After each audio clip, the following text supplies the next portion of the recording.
Bueno, como veníamos anunciando, tenemos una persona del otro lado de la línea telefónica, creo que está en estos momentos en Parque Chas. Es lo mismo, Alberto. ¿Cómo está usted, Javier Trimboli? Muy bien, por suerte. Usted sabe quién es Javier Trimboli, ¿no? Sí, yo lo conozco de vista. Acá, Javier, estamos junto a Marcelo Chelo Ayala, también ¿Cómo va, Chelo? ¿Cómo va? compañero Bien. de aquella radio nacional que supimos conseguir en algún momento. Esa que se escuchaba, Tal cual. que la gente sabía dónde estaba. Sí. Ahora 870. Sí, en la Conocía 870. su programación, claro. Exactamente. Javier Trimboli es historiador de la Universidad de Buenos Aires, un hombre que sabe mucho de la historia argentina. ¿Y sabe lo que se le ocurrió hacer? A ver. Ser partícipe de lo que se dio en llamar el Atlas del Peronismo. Ah, bueno. Historia de una pasión argentina. Qué lindo. Javier, ¿cómo se ocurrió? ¿Es necesario hacer un Atlas del Peronismo en estos momentos? Claro. Sí, bueno, es una idea de la gente de Le Monde Diplomatique que nos invitó a un conjunto ahí de historiadores bastante heterogéneo a participar de ello. A mí me parece que es realmente la propuesta es arriesgada, ¿no? Uh-huh. Y la impresión es que el peronismo, con esta cantidad de años de vida, ¿no? Que no son tantos, ¿no? Que aún están lejos del centenario, sin embargo es un fenómeno de tal complejidad, un fenómeno con una vida tan rica, con una vida oscilante tan rica y además permanentemente adherido a la identidad de las clases populares, que merece un tratamiento de estas características, ¿no? A ver, lo diré de otra forma. Probablemente, más allá de este atlas, sea muy cierto, si uno pudiera medir la cantidad de libros publicados, que uno de los temas más recurrentes del pensamiento argentino, de la producción de materiales de historia, de sociología, es el peronismo, ¿no? Uh-huh. Y a vos te tocó, o elegiste vos como tema en especial el kirchnerismo. No, ellos me propusieron desde Le Monde Diplomatique que tomara eso a propósito de algo que yo había escrito anteriormente. Les pareció interesante que entonces me abocara a la cuestión del peronismo en su relación con el kirchnerismo, ¿no? Y me llamó la atención cuando leí tu artículo, hablas de el kirchnerismo es quizás uno de los cambios de piel del peronismo. ¿Qué concepto, cómo quisiste desarrollar eso? ¿Cómo?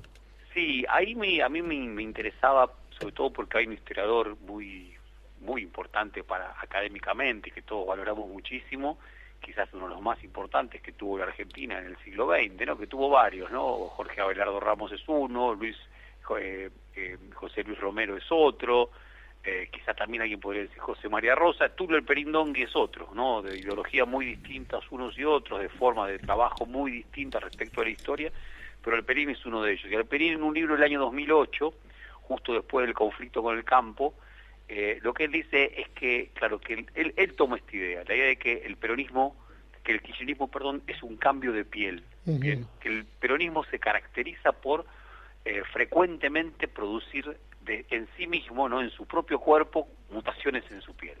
Y son esas mutaciones en su piel las que les permiten pervivir. Por supuesto que es una idea interesante, sin duda.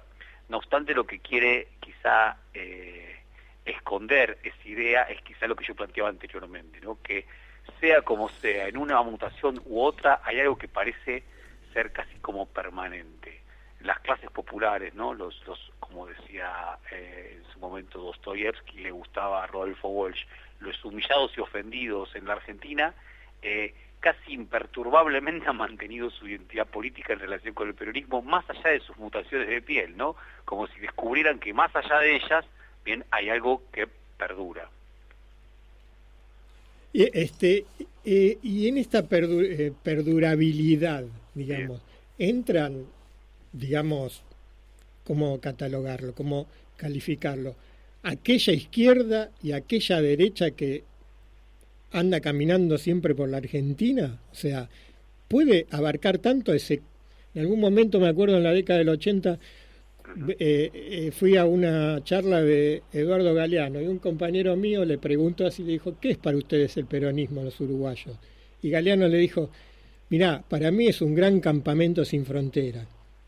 Como que entraban todos. O del peronismo, algunos, digamos, para seguir perviviendo por sí mismos, se toman del peronismo, pero quizás no lo son. Sí, no, es fundamental la pregunta que haces y el problema que trae, ¿no? Hay un verdadero peronismo, ¿no? ¿Cuál es ese verdadero peronismo? Vos lo estás pensando, Alberto, a propósito de la izquierda y derecha que conviven en un mismo momento, también se podría decir, y yo casi sospeché que me ibas a preguntar eso, respecto del menemismo y su relación con el peronismo, ¿no? Y hoy día Pichetto mismo, ¿no? Y hoy hasta Pichetto mismo, tal cual.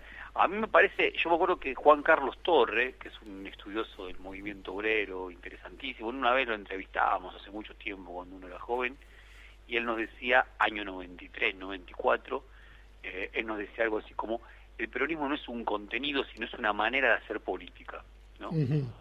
Hay una forma de hacer política que tiene que ver con el peronismo. A mí me pareció interesante esa respuesta, hoy no me termina de convencer. Yo sí diría lo siguiente, no tanto una manera de hacer política, o no solamente eso, sino que hay un problema muy serio en nuestro país. Hay un tipo de sensibilidad, que liga muy fuertemente con el peronismo, como en otras épocas había ligado con el irigoyenismo, como más atrás había ligado con el caudillismo, entre otras cosas con el mismo rosismo, un tipo de sensibilidad, ¿no? A mí me gustaba siempre tomar un ejemplo, perdonen, me voy un poco lejos, pero Lucio B. Mansilla, que era sobrino de Juan Manuel de Rosas, ¿no? El de una excursión para los indios ranqueles, cuenta una vez que siendo comandante de frontera estaba en la frontera y él trataba de mantener una mejor relación con los ranqueles, y en un momento uno de los hijos de uno de los caciques fue enviado a una zona aislada, totalmente aislado ese hijo de los caciques, porque tenía, si no me equivoco, lo que tenía era viruela. Entonces entre los pueblos indígenas la viruela asolaba, hacía estragos, por tanto la cuestión era marginarlo para que sencillamente se curara o muriera. Lo que él hizo sencillamente, ¿no? Lucio B. Mansilla, fue agarrarlo en brazos y llevarlo en brazos abrazado hasta su comandancia, ¿no? Hasta su fortín, bien, para curarlo, para sanarlo. Quiero decir, en Lucio B. Mansilla había una sensibilidad hacia las clases populares que en ningún momento iba a evitar ese abrazo, ese contacto. Quiero darle a esto su relevancia, ¿no? Si no me equivoco, era el sociólogo George Simmel, que decía que, bueno, lucha de clases, uno puede tomar ideas de un lado, ideas del otro, ideas progresistas, ideas de izquierda, pero no hay nada más complejo que el olor y el contacto con el cuerpo del otro, el otro miserable, el otro pobre, el otro humillado y ofendido. En el peronismo hay algo de esa contaminación de los cuerpos entre las clases populares y al mismo tiempo entre algunos sectores mismos de las clases altas, que está plenamente habilitado. Y a mí me parece que por ahí hay una idea del peronismo que es rara, porque al mismo tiempo habilita formas de derecha y habilita formas, si se quiere, de izquierda, habilita formas más moderadas. Yo recuerdo cuando el comienzo del kirchnerismo, que era la primera sorpresa, ¿no? Antes del campo, del conflicto con el campo, antes del no al ALCA. El problema era que Néstor se tiraba al público y se mezclaba entre las multitudes y se dejaba golpear, ¿no? Y salía de un abrazo multitudinario con un corte en la frente, ¿no? ¿Qué es eso? Para la República eso es afrentoso, ¿no? A mí me parece que por el peronismo, si se quiere, quizás lo que estoy planteando va demasiado hacia una definición de carácter culturalista, casi antropológica, ¿no? Pero no me parecería, digamos, desdeñable avanzar por ese lado, ¿no? Y decime, ¿el peronismo no es un movimiento si no tiene un caudillo fuerte? O sea, me refiero a... Recuerdo el 83 con Luder. O sea, si queríamos un líder, un caudillo, no lo teníamos. Ahí no había. Con Cafiero era un gran político, pero yo no sé si no lo aplastó el caudillismo que mostraba Menem, ¿no es cierto? Kirchner era un caudillo, por lo menos era un líder en su momento. ¿No existiría peronismo sin caudillo? Ahí, no, a mí me parece que estás dando lo cierto, ¿no? Yo creo que sí, hay que ver cómo se entiende eso, ¿no? Cómo se entiende esa... A ver, a mí una cosa que me gusta, dos cosas distintas, ¿no? García Linera, el vicepresidente de Bolivia, en una entrevista que le hacían hace tiempo, en el año 2007, cuando le cuestionaban la cuestión, si no me equivoco, era Maristela Esbampa, quien hacía ese cuestionamiento, la cuestión del caudillismo. Ya veía que en Evo había algo de una tendencia caudillista, personalista, etcétera, etcétera, Y lo que García Linera decía algo muy conciso, él decía, es excepcional cuando en la historia surge un líder, surge un caudillo. Pocas veces en la historia ocurre eso, dice. ¿No? Dice, bueno, uno podría decir en Rusia, en la Rusia soviética, surgió Lenin, después Stalin, desastre, sin duda, él mismo lo dice, pero no mucho más que eso. O sea, muy pocas veces un pueblo logra producir un líder, un caudillo, muy pocas veces. Cuando lo logra producir es porque no por las características especiales de esa figura, sino porque procesos sociales, luchas de masas, condensan alrededor de esa figura un montón de anhelos, de expectativas, también acumulan un conjunto de fuerzas que se cristalizan en esa figura. Cristina es lo que es Cristina por todo eso que en la Argentina se fue produciendo entre 2001 y esta parte, y que se fue condensando, que fue conversando con ella. Como Perón fue lo que fue por la acumulación de fuerzas que se produce en el movimiento de los trabajadores entre el 43 y el 45, con los antecedentes de lucha en la década del 30, ¿no? Perdón, sí, que me estoy extendiendo un poquito. No, pero es que es necesario, si no, no se llega al peronismo. Ahora, yo le quería preguntar a Javier, ¿no? ¿Y Cristina ocupa el lugar de caudilla? No, pero sí es la jefa, ¿no? Ah, Yo la considero mi jefa. que son dos cosas distintas. Es distinto, no es lo mismo caudillo. Nosotros le decimos, sí, hay un problema. Me acuerdo que una vez un compañero me decía que él no gustaba la palabra caudillo, un compañero más grande que venía a los 70, porque la idea del caudillo siempre tenía que ver, incluso lo pensaba más en ligación con Franco. Claro. Y entonces a uno lo retoma más del siglo XIX, él es más gustoso. Hoy quizá la palabra caudillo no se usa de la misma manera. A mí me parece que, yo te digo la verdad, Chelo, yo pienso que Cristina tiene la... A ver, me parece que cuando pase un tiempo vamos a poder medir mejor lo que significó que un liderazgo como el de Cristina se sostuviera en el tiempo, la cantidad de años que ya se viene sosteniendo, y sobre todo después de 4 años de una ofensiva sostenida, día a día, permanente, invasiva, porque se trata de medios de comunicación que no tienen nada que ver con los medios de comunicación que conocimos en los 80, sino que tienen una capacidad de permear a la sociedad mucho más potente.